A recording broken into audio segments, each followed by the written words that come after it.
This video is made possible by Curiosity Stream and Nebula. Watch another full-length companion video to this one in my Modern Conflict series that explains the entire course of the North Korean conflict in the 21st century, which you can access by signing up for the Curiosity Stream Nebula bundle deal for only $15 a year at curiositystream.com/RealLifeLore.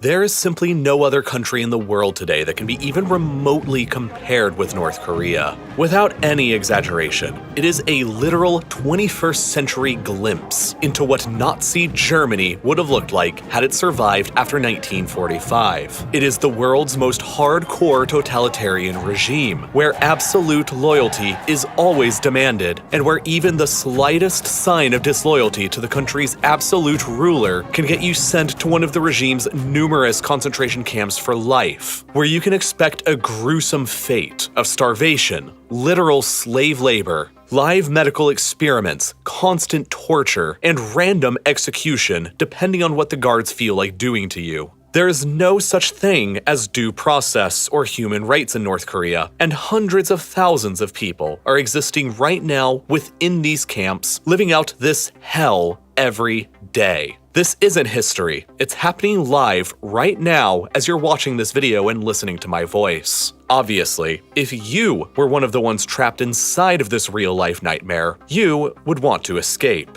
The problem with that is that North Korea is without a doubt the world's most difficult country to escape from, primarily because North Korea doesn't allow you to escape. The penalty for even trying to leave the country is treason, the camps, and in many cases, death. And even if you successfully do get out, the North Korean regime has a tendency of going after your family members who stayed behind. This means your spouse, your children, your parents, and even your grandparents can be rounded up and sent to a lifetime of horror in one of the camps if they didn't make it out with you. For many, this is all the deterrent that's needed to keep them in line. Understandably, while frustratingly so. But if you've made up your mind to leave, regardless of the risks and the consequences, these are the few ways you'd be able to do it. Unfortunately, none of them are easy, and they all have their own challenging geographic issues to account for. The most obvious destination for escape is to South Korea, the exact polar opposite of North Korea, a free, liberal, and rich democracy. South Korea claims legal authority over the entirety of the Korean peninsula, and officially considers all 26 million North Korean citizens her own citizens as well.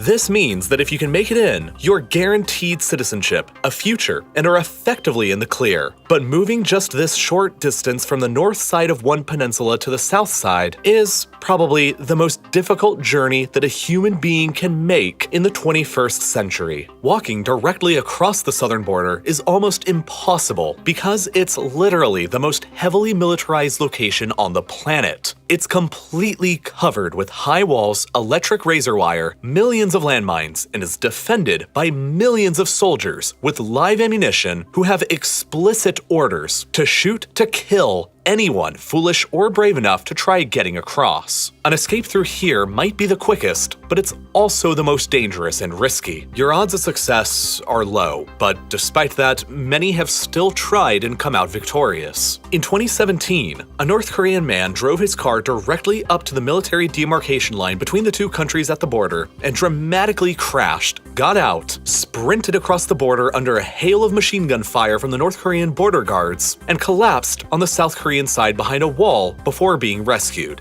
He was shot 5 times and lost half his blood during the quick attempt, but he still managed to survive and now lives in the South. For most people though, escaping directly into the South like this is simply too risky. So they'll take alternatives. While the southern border of North Korea is almost completely impenetrable to escape, the eastern and western sides are covered in ocean, which present their own challenges. Buying a boat and escaping with that is impossible since most North Koreans are severely impoverished, and there's no possible way to buy a boat anyway, even if you did have the money. For most people, that leaves simply swimming to South Korea, which carries the risks of drowning or getting caught by the North Korean patrol boats. In 2016, 2016, a man named Chul Yun-lee, who was a high-ranking member of North Korea's Ministry of State Security, decided to defect with a friend using this method anyway. Together, they bought a motorbike tire, an air pump, and some food, and came to approximately this location in the west, just behind the DMZ. Once the sun had set, they plunged into the water and began swimming frantically and undetected. Unfortunately, the air pump ended up not working, and they had to abandon the tire and rely on their backpacks to help them stay afloat instead. They ended up swimming continuously for over 4 hours in the dark until they saw an unidentified boat moving towards their location. Fearful that it was a North Korean patrol, they frantically swam to this tiny island here and waited for the boat to leave. But this was during the cold autumn months in Korea,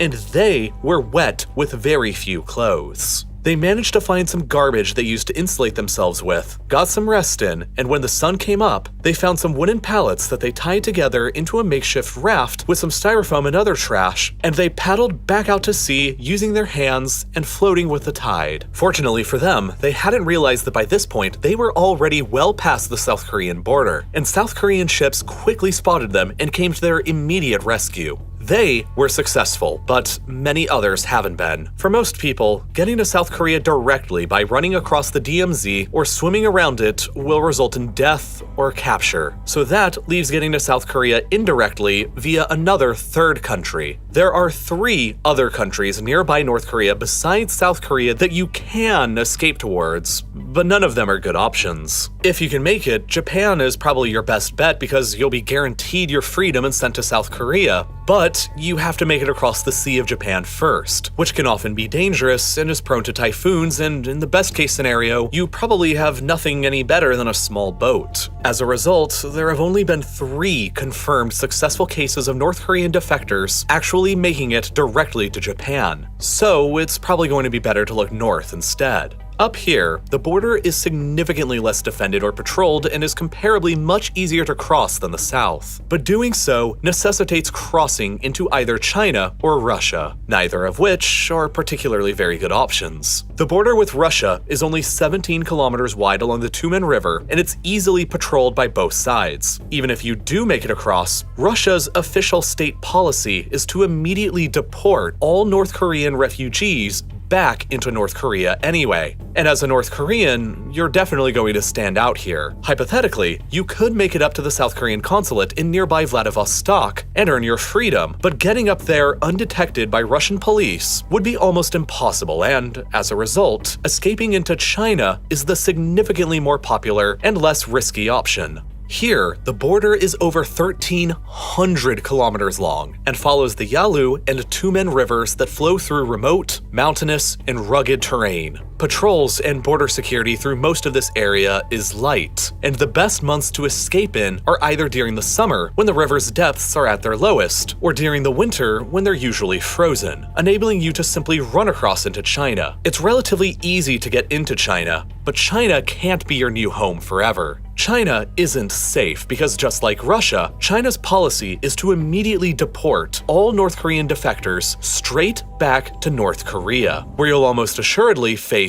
a gruesome end. On the bright side, though, many of China's border provinces here, like Yanbian, have significant Korean ethnic minorities of their own who are naturalized Chinese citizens, meaning that it's fairly easy to hide out here for a while and avoid detection from the Chinese authorities while you plot your next move. If you decide to work with a foreign broker to assist in your escape, they can cost up to $18,000 for their services. An absolute fortune when you consider that the average North Korean earns just a measly $1,300 a year. That is over 10 years of an average North Korean's pay. If you've got the means, a broker can be a good option, but if you don't, the next best option is to probably continue on to the city of Shenyang, where the closest South Korean consulate building in China is located. If you can make it up here and inside the building, you're probably gonna be safe. But it's also about 200 kilometers away from the North Korean border, and its perimeter is closely guarded by the Chinese police. If you're caught at any moment trying to get here, well, it's game over.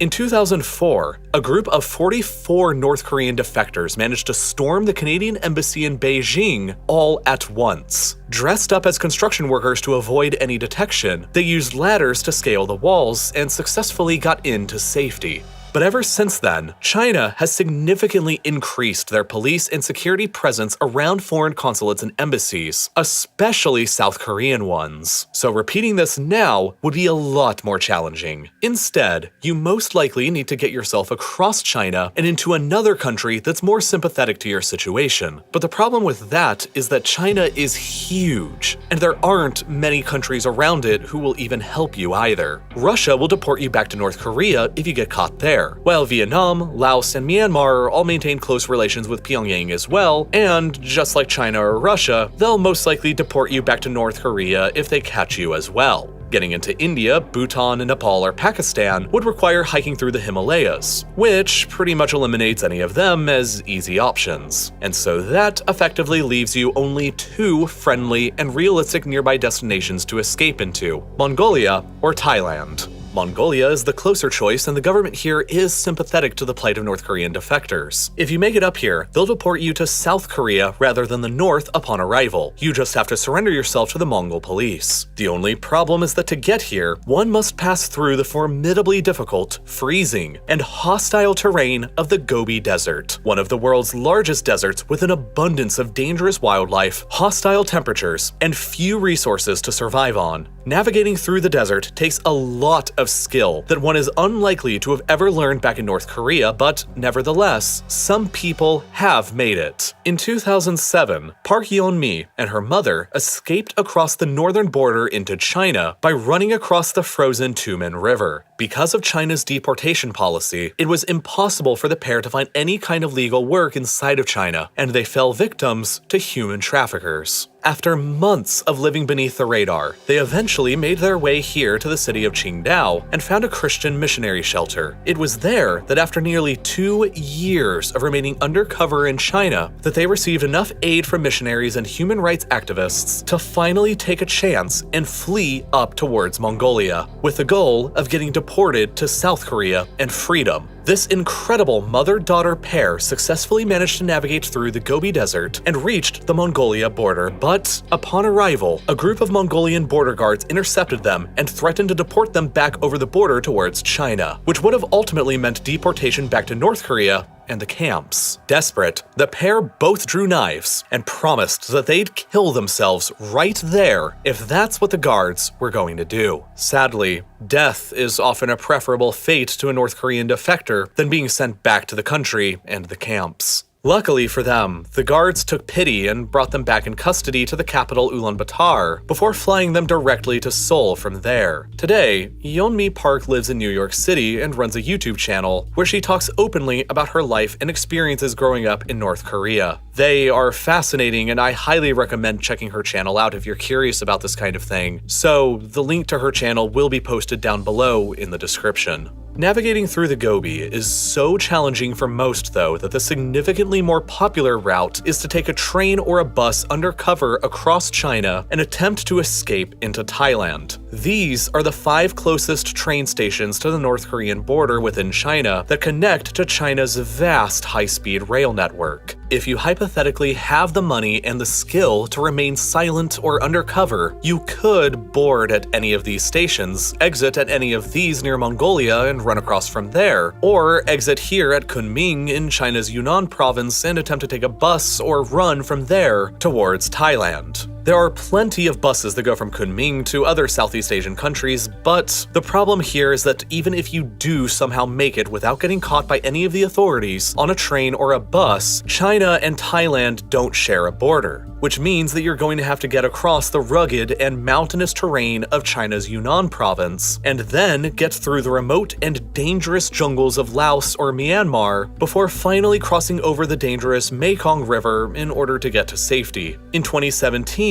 this is exactly what Park Hyun-woo and his father did. Before they decided to escape North Korea, both of Park's sisters had already made it to freedom in the south and were covertly sending money back to them up in the north. After securing the help of a broker in China, they decided that it was time for them to leave as well. In the dead of a winter night in February 2017, both men crossed the frozen Tumen River into China with a pill full of rat poison to kill themselves with if they got caught. One of the sisters and their handler was waiting on the other side with a van and took them to a nearby safe house in the town of Yanji where they changed clothes. From there, they took a train to Shenyang and then another train to Zhengzhou, followed by yet another train to Beijing. From here, they took a series of buses to Kunming, but as soon as they got there, the Chinese authorities discovered them. Park and his father fled from their bus and became separated, and Park was forced to continue on foot alone through the dense jungles of Laos. Eventually reaching the Mekong River, the final obstacle, Park managed to get across and immediately surrendered himself to the Thai police, who took him into custody and surrendered him to South Korean officials, who flew him back to Seoul in safety. However, his father had been arrested by Chinese police and sent back to a prison near the North Korean border. But for whatever reason, the prison released him, and after getting back into contact with the brokers again, he made his way back down to Vietnam, and from here was able to avoid all detection, and finally got on a plane bound for Seoul as well. It had taken him 1.5 years and a journey of over 5,000 miles simply to reach a place a mere 400 miles away from his home. These are the only ways to escape that are available to the average North Korean stranded within the country. And they are all hard and desperate, but sometimes even getting to South Korea doesn't guarantee you your safety. In 2002, a woman named Jin Kyung-suk successfully defected over to the south, became a citizen, and married a South Korean man. For their honeymoon in 2004, 2 years later, they decided to travel back to the Chinese-North Korean border to film a documentary on the horrors of the North Korean regime, but while there, unidentified men kidnapped Jin and dragged her back into North Korea, where she was sent back to a concentration camp, tortured, and eventually executed, despite having been a legal South Korean resident. Escaping from North Korea is never easy for anyone. All of these options are difficult, and even if you do make it out, you can still very easily be dragged back against your will and killed. There are countless other stories of heroic people who've defied the odds and escaped through various means. And what makes North Korea so fascinating to many of us outside of it is that it isn't history. You read the horrible accounts of survivors and hear their stories and realize that you're not listening to something from 1940, but something that could have happened yesterday. The Cold War may have ended everywhere else in the world in 1991, but it never ended in Korea. And if anything, it's worse now than it's ever been before. The modern Cold War in Korea is an incredibly complex and controversial story to tell, with countless other escape attempts that are too graphic to cover on YouTube. The development of nuclear bombs, millions of people who believe that Kim Jong-un is a literal god, missiles that can now strike at the heart of the United States mainland, the largest arsenal of chemical weapons the world has ever seen, and the fate of tens of millions of people all hanging in the balance.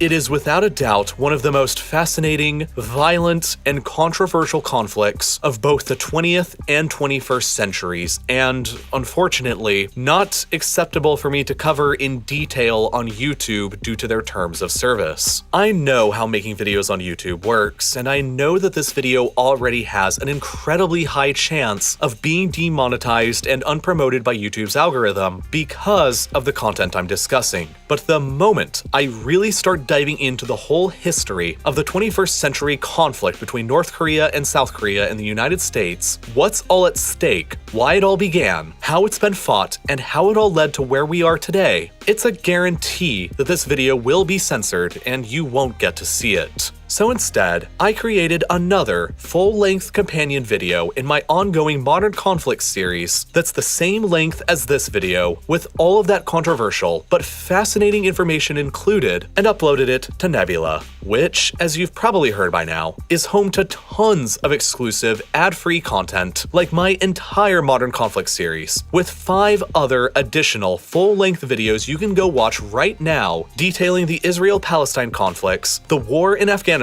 the 2020 Armenia-Azerbaijan war, and the ongoing Russo-Ukraine war in the Donbass. Of course, the reason why all of these videos are only on Nebula is because the YouTube algorithm actually punishes me and all other creators for ever trying anything new or controversial. But Nebula is a different platform without an algorithm and without ads. It's just a platform about great and unique content made by great and independent educational creators. Nebula's ecosystem enables us to take big risks with expensive projects like America's biggest ghost town, my own 35-minute-long documentary shot on location around the Salton Sea, the largest lake in California, and arguably America's greatest environmental catastrophe that drove thousands of Americans from their homes and as a result created America's largest ghost town. And plenty more projects from other creators you know, like Wendover Productions, Have Is Interesting, Tom Scott, and many others. The best way to get access to Nebula and all of this incredible content is definitely through the amazing CuriosityStream Nebula bundle deal. With its current sales price, it's less than $15 a year to get access to both sites. And CuriosityStream has some phenomenal stuff too, like the series Dynasties, The Families That Changed the World, which includes a fantastic 50-minute-long episode that dives deep into the Kim dynasty of North Korea and how they rose from relative obscurity to dominating the world's most totalitarian state. I really can't recommend this documentary enough, and I genuinely don't know about a better deal that exists anywhere in streaming.